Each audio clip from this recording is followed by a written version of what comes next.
Os operários perdiam a fé tradicional na imobilidade do regime que os oprimia. Começavam, não direi a compreender, mas sentir a necessidade de uma resistência coletiva e rompiam resolutamente com a submissão servil às autoridades. Mas isto, contudo, era mais uma manifestação de desespero e de vingança do que uma luta. Cara, então, eu li esse trecho, eu falei, 2013. Sim. 2013 total, porque, vamos lá, os operários, vamos colocar os operários, evidente que existe um significado mais preciso para operário, mas vamos colocar as massas do Brasil. A gente, ó, os operários perdiam a fé tradicional na imobilidade do regime que os oprimia. Então, como é que tava a galera? Não, porque essa eleição da Dilma aí o voto foi picaretagem e não sei o que, o PT vai acabar com o Brasil, o PT vai fazer isso com a gente, o PT vai transformar o Brasil numa Venezuela, todo mundo tem que ir pra rua e porque esse governo tá nos oprimindo, você lembra? Era Sim. isso. Né? Ou seja, você tinha desespero. A gente perdeu a fé tradicional que nós estávamos assim num regime normal.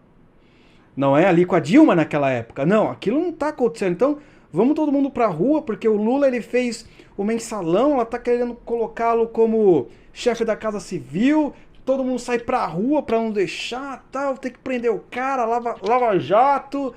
Aquela coisa, a gente perdeu a fé na democracia, ou na democracinha, né? Democracinha, né? Perdeu a fé.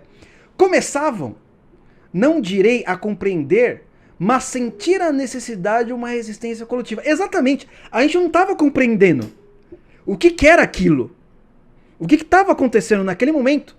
Mas a gente sentia, não, a gente tem que resistir contra o mal, contra o sistema. Era isso, ninguém tinha entendia. aquela inquietação, aquela agonia, aquele desconforto, né? Mas sem saber exatamente para onde correr.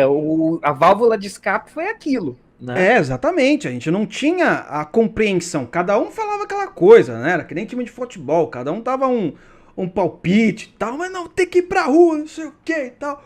Não tinha compreensão total do que era 2013. Não, tanto é que, assim, eu já acompanhava Bolsonaro desde antes. Mas ninguém imaginava que 2013, ali, quando você estava exatamente em 2013, ninguém imaginava que isso culminaria na eleição do Bolsonaro.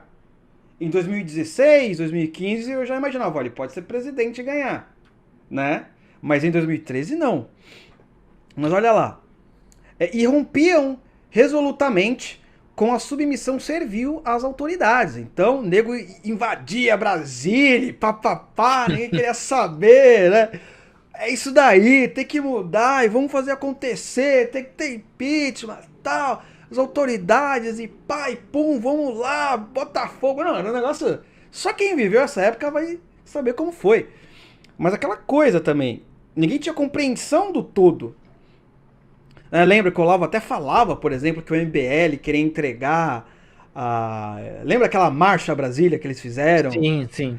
Né? No final os caras viraram políticos. Um monte de nego aí que tava nas marchas, um monte de nego virou político. Hoje só enche o saco. Né? E cara, né? Então, interessante. Mas isto, contudo, era mais uma manifestação de desespero e de uma vingança do que uma luta. Então, cara, aí eu acho esse trecho assim. O martelo, a bigorna da realidade, cara. É isso mesmo. Você entendeu? É isso. Por quê? Não tinha estratégia, não tinha nada organizado, Sim. não tinha guerra cultural, não tinha nada, cara. Era o desespero. Era mais vingança do que uma luta organizada. Tanto é que, por exemplo, as autoridades naquela época não sabiam o que fazer. Porque eles não tinham visto um movimento daquele. Não se comparava nem o que aconteceu com o Collor. Não é? Então, assim, os negros, o Brasil tava com sangue nos olhos. Assim. Tanto é que a minoria organizada pensou, melhor a gente fazer o que esses caras estão pedindo, porque a gente não sabe o que vai acontecer. Agora eles já sabem o que vai acontecer, nada. Mas na época parecia que quer nada, dei com sangue nos olhos e tal, e pá, e pum, né? Então, esse trecho aí eu acho Brasil 2013 total, e ainda continua isso, né? Então, por exemplo, o governo ele não consegue fazer isso, não consegue fazer aquilo, etc. O que vamos fazer? Vamos pra rua. Vamos fazer uma manifestação. Sabe, não há compreensão do que está acontecendo. Vamos dia 7 de setembro, o que está acontecendo? Não, porque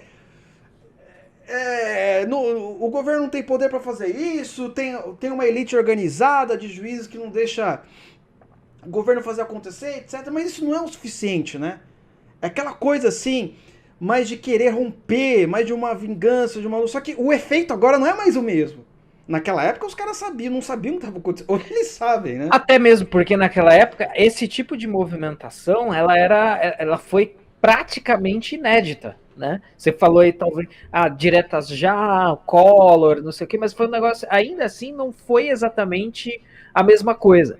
Então, de fato, você estava diante era um negócio amorfo, né? Como eu falei, meio sem forma, meio sou contra tudo que está aí, né? Contra a corrupção. O Olavo apontou muito para esse erro, né?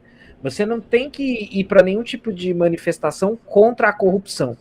Né? Porque o corrupto ele não vai falar, opa, é comigo, dá licença que eu vou sair, porque o povo tá falando que é contra a corrupção. Você tem que dar nome aos boas, o negócio tem, ou seja, naquela metáfora que eu falei, o negócio tem que ter forma. E se não tiver é perigoso, porque os espertinhos vão colocar a forma que eles quiserem nisso. E aí, esse é o problema com esse negócio do vamos lá, vamos. Porque você tá com o quê? Você tá desesperado, você tá agoniado, então você tem esse sentimento de, não, vamos, todos que vai, quero me vingar, entendeu? Quero me vingar daquele fulano, daquela instituição, né? Parece que o sentimento é um pouco esse agora. É aquela figura, aquela instituição, vamos. E aí o Lenin diz, né? Então, era mais uma manifestação de desespero e de vingança do que uma luta. Luta, a palavra luta no movimento revolucionário, ela tem um significado muito peculiar. Não existe luta. Luta é um negócio organizado, é um negócio pensado, é um negócio estratégico. Até um paralelo distante, mas que eu não vou deixar escapar aqui, que recentemente eu falei bastante sobre Saul Alinsky. A Hillary Clinton, ela escreveu a dissertação de mestrado dela sobre Saul Alinsky. E o título da dissertação era There is only fight. Só há a luta. Só há o conflito.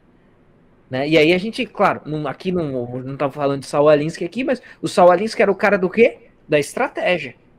Operacionalizava a estratégia prática.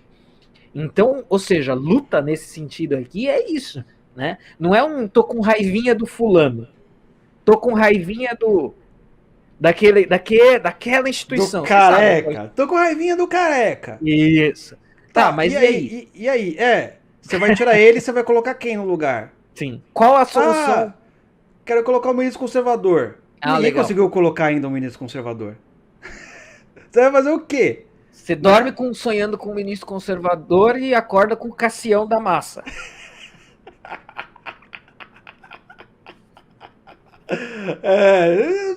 Você vai fazer o quê? Então, assim, essas palavras de Lenin são fortes porque, cara, tem que refletir.